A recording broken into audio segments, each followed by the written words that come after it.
आहे.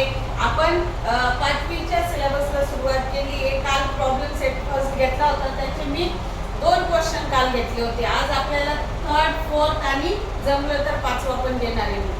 तर पहिला क्वेश्चन आहे फिल द एम्प्टी बॉक्सेस. आपण 20 पर्यंत ऑलरेडी काय रोमन नंबर शिकलोय. आता तुम्हाला त्यांनी क्वेश्चन मध्ये दिले की नंबर दिले आणि त्यांचं काहींचे इंटरनॅशनल मध्ये लिहायचंय, काही इंटरनॅशनल दिले त्यांना रोमन मध्ये लिहायचंय. तर बघा 3 चं काय लिहायचंय, 3 आय लिहायचे सरळ सरळ. 8 5 6 7 8 नंतर 6 आहे. 5 चं साइन तुम्हाला माहिती, 5 + 1 6.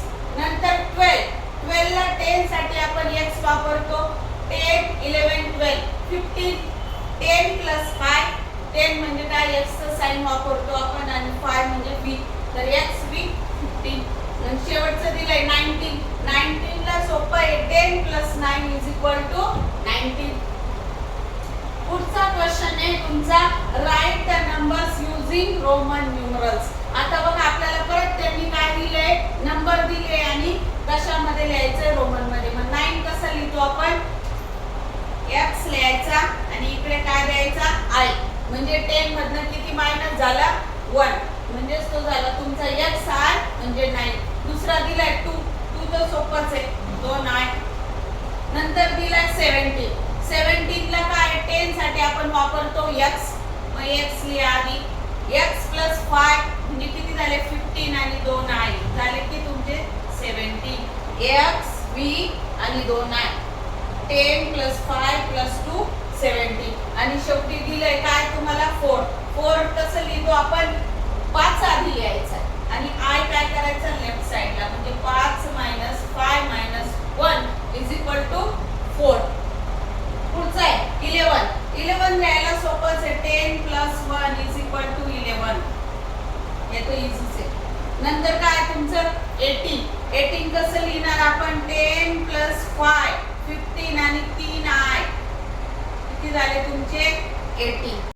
5 आहे in the table given below each given number is written in international number and then again in Roman numerals.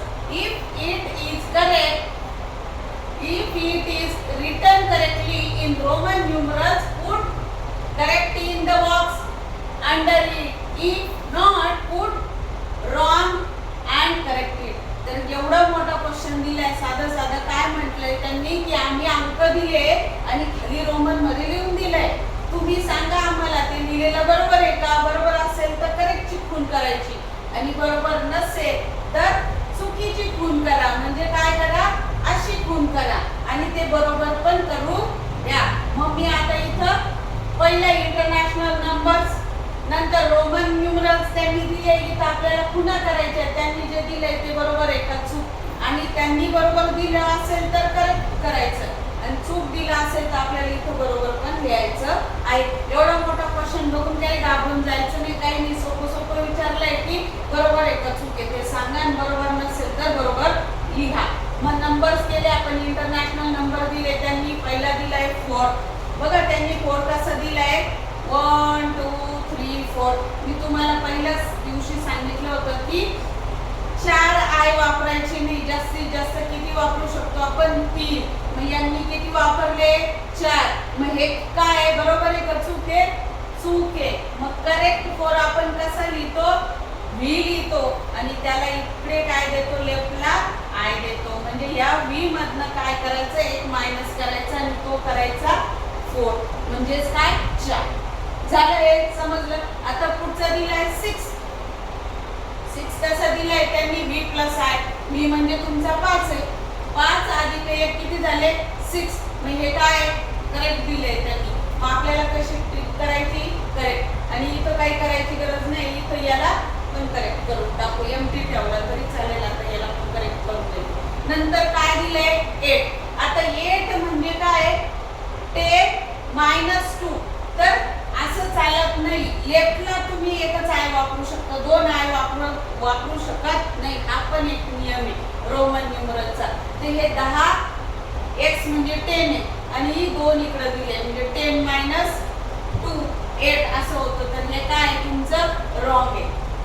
मग करेक्ट 8 कसं आहे, बी लिहा आणि त्याला किती द्या आय 3 म्हणजे बी 5 6 7 आणि 8 5 प्लस 1 2 3 किती झाले 8 हे 8 असे करेक्ट आहे हे 8 करेक्ट नाही पेपरला पण तुम्हाला हा क्वेश्चन देतात ते 2-3 मार्काला नंतर दिलाय तुमचा 16 बघा 10 प्लस 5 प्लस 1 16 करेक्ट आहे ते मग तिथं फक्त काय करायचं आपल्याला टिक मार्क करायचं इथं पण टिक मार्क करून घेऊ आपण शेवटचा आहे 15 बघा आता काही मुलं म्हणजे फाईलला काय वापरतो आपण बी मग 3 वी चालतात का एकच वी चालतो 3 वी चालत नाही तर असं म्हणता येईल की 5 प्लस 5 प्लस 5 किती झाले 15 पण असं रोमन न्यूमरलच्या रूल्स मध्ये बसत नाही म्हणून हे रॉंग आहे मग करेक्ट 15 कसे लिहायचे 10 आणि बी टाकायचा हे तुमचे करेक्ट काय आहे 15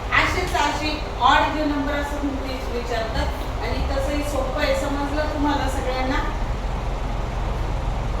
ठीक आहे इथं आपला प्रॉब्लेम सेट 1 कंप्लीट झालाय व्हिडिओ कसा वाटला मला कमेंट मध्ये नक्की सांगा आणि आवडल्यास लाईक करा शेअर करा आणि सबस्क्राईब करायला